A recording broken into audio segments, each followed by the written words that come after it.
2017 ഒരു ഫെബ്രുവരി മാസം 17-ാം തീയതി രാത്രിയിൽ എറണാകുളത്ത് ഓടിക്കൊണ്ടിരുന്ന ഒരു വാഹനത്തിൽ മലയാളത്തിലെ ഒരു യുവനടി ആക്രമിക്കപ്പെടുന്നു. ആദ്യഘട്ടത്തിൽ ഇതുമായി ബന്ധപ്പെട്ട് ദിലീപിൻ്റെ പേര് ഉയർന്നു കേട്ടില്ലെങ്കിലും പിന്നീട് മഞ്ജു വാര്യർ ദർബാർ ഹാളിൽ നടത്തിയ ക്രിമിനൽ ഗൂഢാലോചന എന്ന പരാമർശമാണ് ദിലീപിലേക്ക് ഈ കേസ് എത്തിച്ചേരുന്നത്.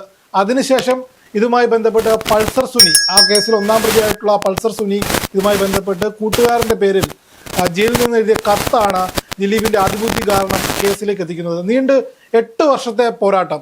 അതിനുശേഷം ഇത്തരത്തിൽ പോരാട്ടത്തിനൊടുവിൽ അതിജീവിതയ്ക്ക് ഇന്ന് നീതി ലഭിച്ചില്ല എന്നുള്ള വിമർശനങ്ങൾ പൊതുസമൂഹത്തിൽ ഉയരുന്നുണ്ട്. ദിലീപ് കുറ്റവിമുക്തനായിരിക്കുന്നു. നമ്മോടൊപ്പം ചർച്ചയിൽ പങ്കെടുക്കുന്നത് ഹൈക്കോടതി അഭിഭാഷകനായ ഐസക് ചെറിയാനാണ്. ഐസക്, ഇത്തരത്തിലൊരു വിധി അതിജീവിതയ്ക്ക് കോടതി നൽകിയത് അല്ലെങ്കിൽ പൊതുസമൂഹത്തിന്റെ പൊതുബോധത്തിന് എതിരാണെന്ന് ചിന്തിക്കുന്നുണ്ടോ?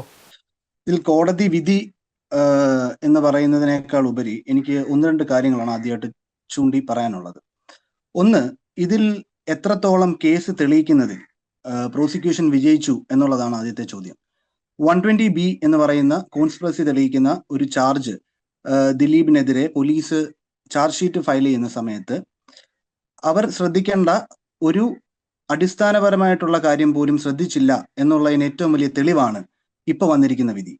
അതിന്റെ പ്രധാനപ്പെട്ട കാര്യം ഹൈക്കോടതി തന്നെ ചൂണ്ടിക്കാണിച്ച, കേസിന്റെ വിചാരണ നടക്കുന്ന കാലയളവിൽ ഹൈക്കോടതി തന്നെ ചൂണ്ടിക്കാണിച്ച ഒരു കാര്യമുണ്ട്. സർവൈവറിന്റെ കോർ ഇൻട്രസ്റ്റുകൾ കൃത്യമായിട്ടുള്ള വയലേഷൻ അതിനകത്ത് നടന്നിരിക്കുന്നു. അതായത് ഹൈക്കോടതി പറഞ്ഞത് കടുത്ത മനുഷ്യാവകാശ ലംഘനമാണ് നടന്നത് ഈ വിഷയത്തിൽ എന്നുള്ളതാണ് ഹൈക്കോടതി ചൂണ്ടിക്കാണിച്ചത്. ഇത് എന്തുകൊണ്ട് സംഭവിച്ചു എന്ന് പറയുന്നത്, നമുക്കറിയാം, സ്വാധീനമുള്ള ഒരു വ്യക്തി ഒരു കേസിൽ പ്രതിയാകുമ്പോൾ ഒരു സിസ്റ്റത്തെ മുഴുവൻ പരാജയപ്പെടുത്തിയാണെങ്കിലും ആ സ്വാധീനമുള്ള വ്യക്തിയെ ഫ്രീ ആക്കുക എന്നുള്ളതാണ് നമ്മുടെ നാട്ടിൽ കണ്ടുവരുന്ന ഒരു പ്രവണത.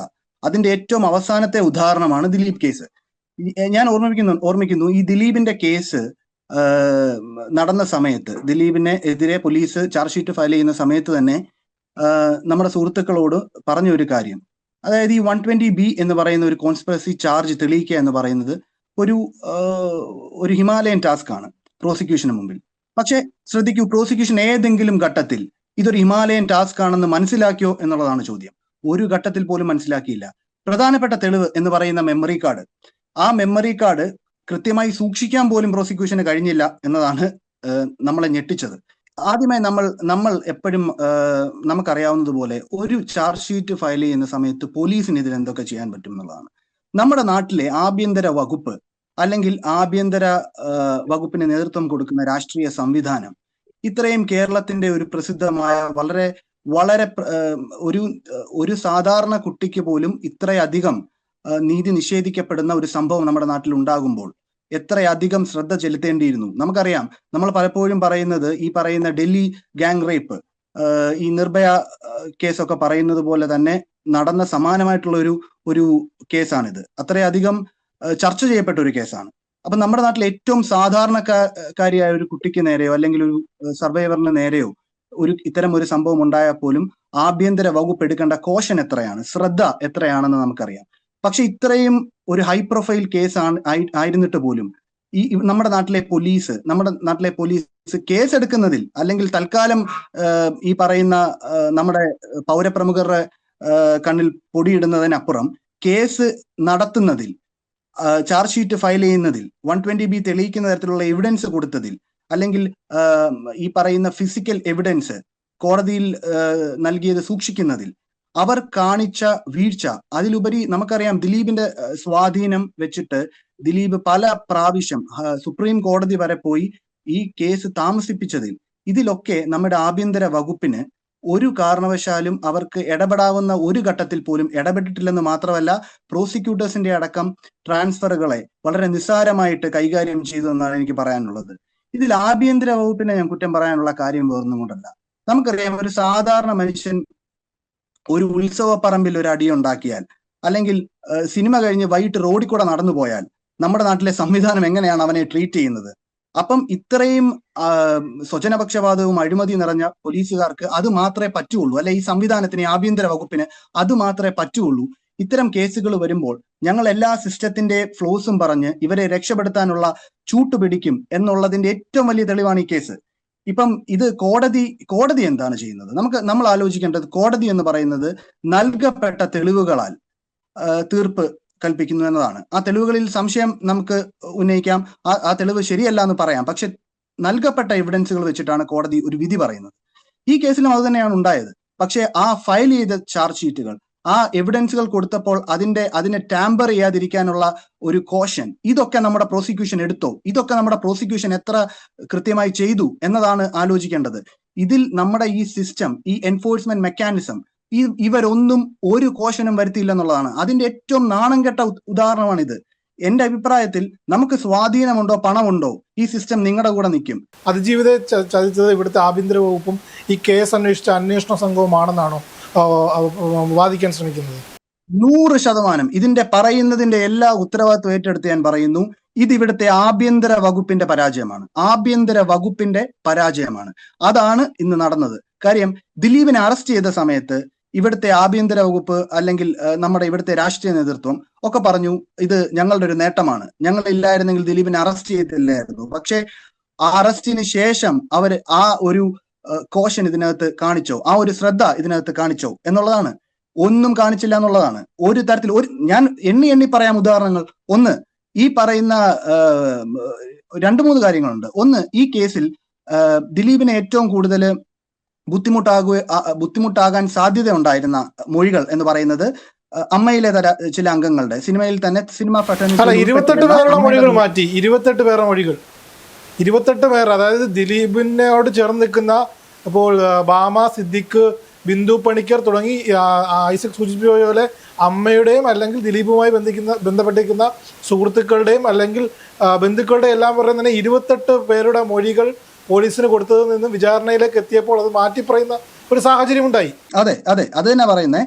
ഈ തരം മൊഴികൾ, ആദ്യം വന്നിരുന്ന മൊഴികളെല്ലാം മാറ്റി പറഞ്ഞു എന്ന് പറഞ്ഞാൽ ഒരു വിറ്റ്നസ് ഹോസ്റ്റൈലായി എന്ന് നമ്മൾ മനസ്സിലാക്കുന്ന ഒരു സാഹചര്യം ഉണ്ടായി. അന്ന് ഞാൻ ആലോചിച്ചത്, ഈ സർവൈവറിന്റെ കൂടെയാണ്, അതിജീവിതയുടെ കൂടെയാണ് എന്ന് പറയുമ്പോഴും ഇവരൊക്കെ തന്നെ വേട്ടക്കാരന് സംരക്ഷണ കവചം ഒരുക്കാൻ വേണ്ടിയുള്ള പണിപ്പുരയിലായിരുന്നു. ആദ്യം ഞങ്ങൾ ദിലീപിനെതിരെ പറയും, പിന്നീട് ഞങ്ങൾ ദിലീപിന് അനുകൂലമായിട്ട് മാറ്റി പറയും എന്ന് പറയുന്ന പരിപാടികളാണ് ഇവിടെ നടന്നുകൊണ്ടിരുന്നത്. ഈ അമ്മ എന്ന് പറയുന്ന സംഘടന, നമുക്കറിയാം ഇതിന്റെ നാൾ വഴികളിൽ അമ്മയിൽ നിന്ന് മാറി ഒരു ഇൻഡിപെൻഡന്റ് സംഘടന ഉണ്ടാവുന്നു. ആ സമയത്തൊക്കെ എല്ലാവരും പറഞ്ഞിരുന്നത് ഞങ്ങൾ അതിജീവിതയോടൊപ്പമാണെന്നുള്ളതാണ്. പക്ഷെ ഇവരൊക്കെ തന്നെ, ദിലീപിന്റെ കൂടെ ആദ്യകാലം നിന്നവരൊക്കെ ആദ്യം ദിലീപിനെതിരെ പറയുകയും പിന്നീട് ഇരയ്ക്ക് എതിരെ പറയുന്നവരായി മാറുന്ന ഒരു കാഴ്ചയാണ് നമ്മൾ കണ്ടത്. ഒരു വിറ്റ്നസ് ഹോസ്റ്റൈലായിട്ട് മാറുന്നു. 1-2 ആണോ, എത്ര വിറ്റ്നസ്സുകൾ?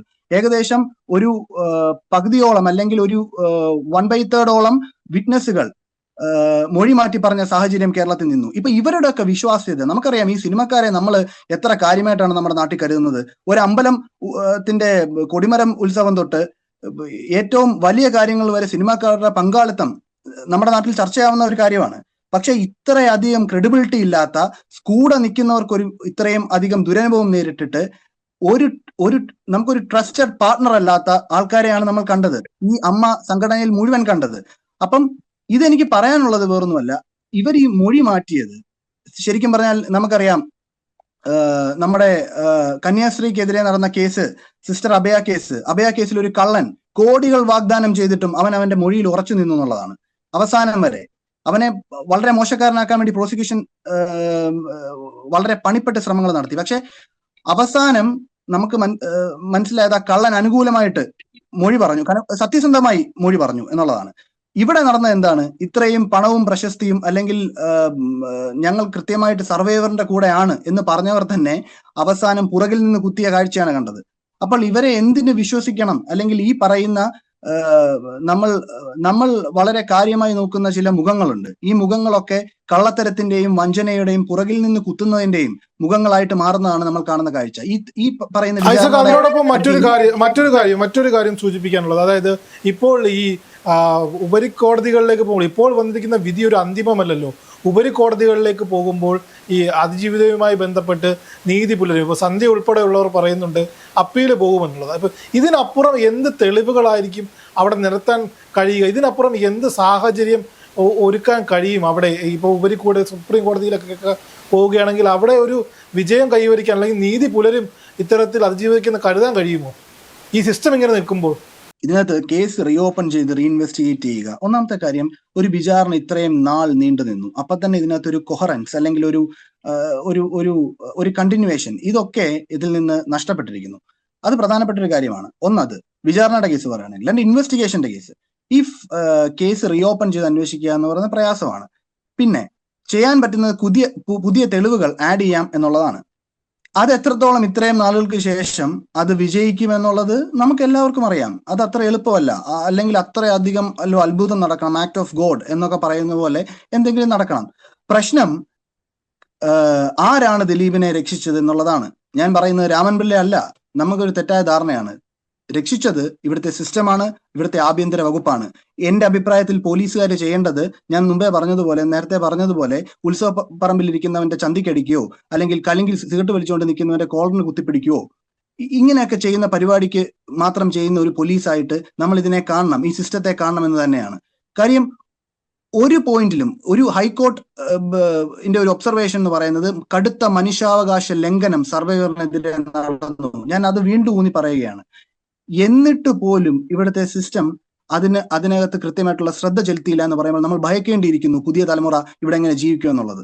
അവസാനമായ ഒരു കാര്യം, ഈ ഒരു പൊതുസമൂഹത്തിൽ ഇപ്പോൾ ഉയരുന്നൊരു ചോദ്യമാണ്. കുറേ കാലങ്ങൾക്ക് ശേഷം മോഹൻലാലിനെ പോലെ ഒരു മഹാനടൻ, ഇപ്പോൾ ഐസക്കിൻ്റെ ശ്രദ്ധയിൽ പെട്ടെന്നാണ് ഞാൻ കരുതുന്നത്, അതായത് മോഹൻലാലിനെ പോലൊരു മഹാനടൻ കുറേ നാൾക്ക് ശേഷം ബബബ എന്ന സിനിമയിലൂടെ ഒരു ക്യാമിയോ റോൾ ദിലീപിൻ്റെ കൂടെ അഭിനയിക്കുന്നു.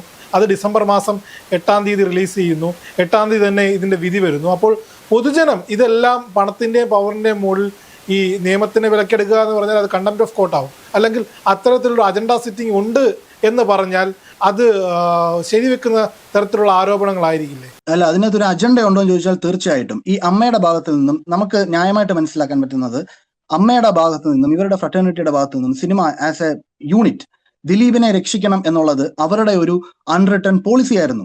അതിന്റെ ഏറ്റവും വലിയ തെളിവാണല്ലോ ഇവര് തന്നെ വിചാരണയുടെ സമയത്ത് ഫാക്ച്വൽ ആണല്ലോ ഈ പറയുന്ന 28 പേര് അടങ്ങുന്ന ഒരു യൂണിറ്റ് മൊഴി മാറ്റിയത്.